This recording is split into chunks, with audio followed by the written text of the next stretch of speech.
ನಮಸ್ತೆ ಫ್ರೆಂಡ್ಸ್, ಬನ್ನಿ ಇವತ್ತು ಬ್ರಿಂಜಾಲ್ ಕರಿ ಯಾವ ರೀತಿ ಮಾಡೋದು, ಎಣ್ಣೆಕಾಯಿ ಪಲ್ಯ ಯಾವ ರೀತಿ ಮಾಡೋದು ಅಂತ ನೋಡ್ತಾ ಹೋಗೋಣ. ರೊಟ್ಟಿಗೆ ಇದು ಒಳ್ಳೆ ಟೇಸ್ಟ್ ಕೊಡುತ್ತೆ. ಆ್ಯಕ್ಚುಲಿ ಏನೇನು ಬೇಕಂತ ಲೀಸ್ಟಲ್ಲಿ ಕೊಟ್ಟಿದ್ದೀನಿ, ಆ ಲೀಸ್ಟ್ ಪ್ರಕಾರ ಎಲ್ಲದನ್ನು ರೆಡಿ ಮಾಡ್ಕೊಳ್ಳಿ. ರೆಡಿ ಮಾಡ್ಕೊಂಡಾದ್ಮೇಲೆ ನೀವು ತಂದಿರೋ ಮುಳುಗಾಯಿನ ತೊಗೊಂಡ್ಬಿಟ್ಟು ನಿಮಗೆ ಎಷ್ಟು ಬೇಕು ಅಷ್ಟು ತಗೊಳ್ಳಿ. ಈ ಮುಳುಗಾಯಿನ ತೊಟ್ಟು ತೆಗೆದು 4 ಭಾಗ ಮಾಡ್ತಾ ಅರಿಶಿನ ನೀರಲ್ಲಿ ಅಥವಾ ಉಪ್ಪು ನೀರಲ್ಲಿ ಇದನ್ನು ಭಾಗ ಮಾಡಿ ಹಾಕ್ತಾ ಬನ್ನಿ. ಅದಾದಮೇಲೆ ಒಂದೆರಡು ಈರುಳ್ಳಿನ ನೀವು ಕಟ್ ಮಾಡ್ಕೊಳ್ಳಿ. ಈರುಳ್ಳಿ ಕಟ್ ಮಾಡ್ಕೊಂಡು ಒಂದು ಪ್ಲೇಟಲ್ಲಿ ಇಟ್ಕೊಳ್ಳಿ. ಅದಾದಮೇಲೆ ಚೆನ್ನಾಗಿ ಟೇಸ್ಟ್ ಬರಲಿಕ್ಕೆ ಕಪ್ಪೆಳ್ಳು ಅಥವಾ ಬಿಳಿ ಎಳ್ಳು ಏನಿರುತ್ತೆ ಅದನ್ನು ಹುರಿದ್ಬಿಡಿ, ಚೆನ್ನಾಗಿ ಫ್ರೈ ಮಾಡಿ. ಅದ್ರ ಜೊತೆಗೆ ಅದನ್ನು ಒಂದು ಪ್ಲೇಟಿಗೆ ಡಂಪ್ ಮಾಡ್ಕೊಳ್ಳಿ.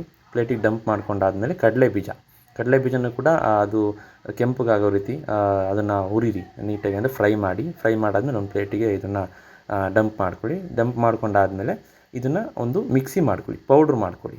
ಯಾಕೆಂದರೆ ಇದು ಲಾಸ್ಟಿಗೆ ಹಾಕಲಿಕ್ಕೆ ತುಂಬ ಚೆನ್ನಾಗಿ ಹೆಲ್ಪ್ ಆಗುತ್ತೆ. ಒಂದು ಸಣ್ಣ ಜಾರಲ್ಲಿ ಇದನ್ನು ಪೌಡ್ರ್ ಮಾಡಿಕೊಂಡು ಪೌಡ್ರ್ ಫಾರ್ಮೇಟಲ್ಲಿ ರೆಡಿಯಾಗಿ ಇಟ್ಕೊಳ್ಳಿ. ಅದಾದಮೇಲೆ ನಿಮಗೆ ಬೇಕಾಗೋದು ಸ್ವಲ್ಪ ಕೊತ್ತಂಬರಿ ಸೊಪ್ಪು ಬೇಕು. ಕೊತ್ತಂಬರಿ ಸೊಪ್ಪನ್ನ ರೆಡಿ ಮಾಡಿ ಇಟ್ಕೊಳ್ಳಿ. ಅದಾದಮೇಲೆ ನೀವು ಇದನ್ನು ಖಾರಕ್ಕೆ ಹಾಕಲಿಕ್ಕೆ ಈರುಳ್ಳಿ, ಶುಂಠಿ ಬೆಳ್ಳುಳ್ಳಿ ಪೇಸ್ಟ್ ಒಂಚೂರು, ಅದಾದಮೇಲೆ ನೀವು ಏನು ಯೂಸ್ ಮಾಡ್ತೀರ ಕೊತ್ತಂಬರಿ ಸೊಪ್ಪು, ರೆಡಿ ಮಾಡಿ ಇಟ್ಕೊಂಡಿದ್ದಂಥ ಕೊತ್ತಂಬರಿ ಸೊಪ್ಪು.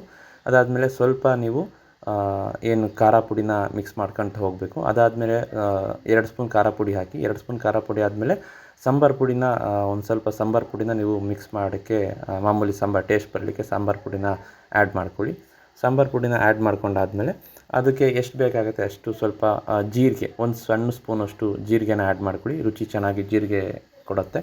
ಅದ್ರ ಜೊತೆಗೆ ಸ್ವಲ್ಪ ಅರಿಶಿನ, ಒಂಚೂರು ಅರಿಶಿನ ಹಾಕ್ಕೊಂಡ್ಬಿಟ್ಟು ಒಂದು ಅರ್ಧ ಭಾಗ ಕಾಯಿ ತುರ್ಕೊಂಡಿರ್ತೀರಲ್ಲ, ಸ್ವಲ್ಪ ಕಾಯಿನ ಅದು ಆ್ಯಡ್ ಮಾಡಿಕೊಂಡು ಸ್ವಲ್ಪ ನೀರು ಹಾಕಿ ಅದಕ್ಕೆ ನೀವು ಮಿಕ್ಸಿ ಮಾಡ್ಕೊಳ್ಳಿ. ಮಿಕ್ಸಿ ಮಾಡ್ಕೊಂಡಾದ್ಮೇಲೆ ಒಂದು ಸ್ವಲ್ಪ ಇದರಲ್ಲಿ ಹುಣಸೆಹಣ್ಣಿಂದು ನೆನೆ ಇಟ್ಕೊಂಡಿರಿ. ಹುಣಸೆಹಣ್ಣು ಹುಳಿನ ಬಿಡಲಿಕ್ಕೆ ಹೆಲ್ಪ್ ಆಗುತ್ತೆ.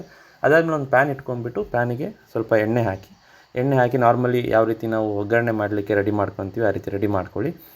ಒಗ್ಗರಣೆಗೆ ಸ್ವಲ್ಪ, ಅಂದರೆ ಎಣ್ಣೆಗೆ ಸ್ವಲ್ಪ ಸಾಸಿವೆ, ಅದಾದಮೇಲೆ ನೀವು ಏನು 2 ಈರುಳ್ಳಿ ಹೆಚ್ಚಿರ್ತೀರ, ಒಂದು ಈರುಳ್ಳಿ ಮಿಕ್ಸಿ ಮಾಡಲಿಕ್ಕೆ ಹಾಕಿದರೆ ಇನ್ನೊಂದು ಈರುಳ್ಳಿ ಒಗ್ಗರಣೆಗೆ ಹಾಕಿ ಚೆನ್ನಾಗಿ ಫ್ರೈ ಮಾಡಾದಮೇಲೆ ನೀರಲ್ಲಿ ನೆನೆಸಿಟ್ಟಿರ್ತೀರಲ್ಲ ಆ ಮುಳುಗಾಯಿನ ತೆಗೆದುಬಿಟ್ಟು ನೀವು ಕುಕ್ಕರ್ ಒಳಗಡೆ ಹಾಕಿ ಅದು ನೀಟಾಗಿ ಒಗ್ಗರಣೆಯಲ್ಲಿ ಮಾಗಬೇಕು ಚೆನ್ನಾಗಿ.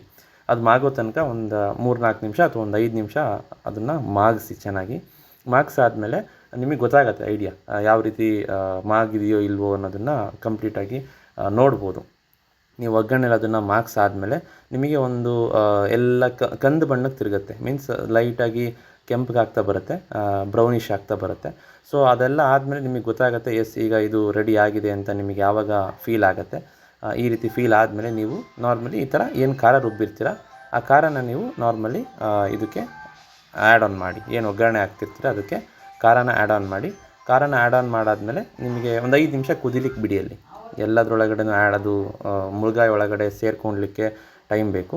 ಒಂದು 5 ನಿಮಿಷ ಕುದಿಲಿಕ್ಕೆ ಬಿಟ್ಟ ಜೊತೆಗೆ ಒಂದು ಸ್ವಲ್ಪ ಏನು ಹುಣಸೆಹಣ್ಣನ್ನು ನಾವು ಮಿಕ್ಸ್ ಮಾಡಿಟ್ಟಿರ್ತೀವಿ, ಹುಣಸೆಹಣ್ಣು ಹುಳಿನೂ ಕೂಡ ಇದರೊಳಗಡೆ ಬಿಟ್ಬಿಟ್ಟು ಒಂದು 5 ನಿಮಿಷ ಕುದಿಲಿಕ್ಕೆ ಬಿಟ್ಟು ಏನು ಮಾಡಿ, ಸ್ವಲ್ಪ ಉಪ್ಪು, ರುಚಿಗೆ ಎಷ್ಟು ಬೇಕು ನಿಮಗೆ ಅಷ್ಟು ಉಪ್ಪನ್ನ ಹಾಕಿಬಿಟ್ಟು ನಾರ್ಮಲಿ ಕುಕ್ಕರಲ್ಲಿ ಮಾಡ್ತಿರೋದ್ರಿಂದ ನೀವು ಇದನ್ನು ನಾರ್ಮಲಿ ನಮ್ಮ ಕುಕ್ಕರ್ ಮುಚ್ಚಳನ ಕ್ಲೋಸ್ ಮಾಡಿ ವಿಷಲ್ ಬರೋ ತನಕ ಬಿಡ್ಬೋದು. ಒಂದು ವಿಷಲ್ ಬರುತ್ತೆ ಅನ್ನೋ ಅಷ್ಟೊತ್ತಿಗಾದ್ರು ತೆಗಿಬೋದು, ಅಥವಾ ಒಂದು ವಿಷಲ್ನಾದ್ರು ಹಾಕಿಸ್ಬೋದು. ವಿಷಲ್ ಹಾಕಿಸ್ಬಿಟ್ರೆ ತುಂಬ ಎಲ್ಲ ಜಾಸ್ತಿ ಮೆತ್ತಗಾಗ್ಬಿಡುತ್ತೆ.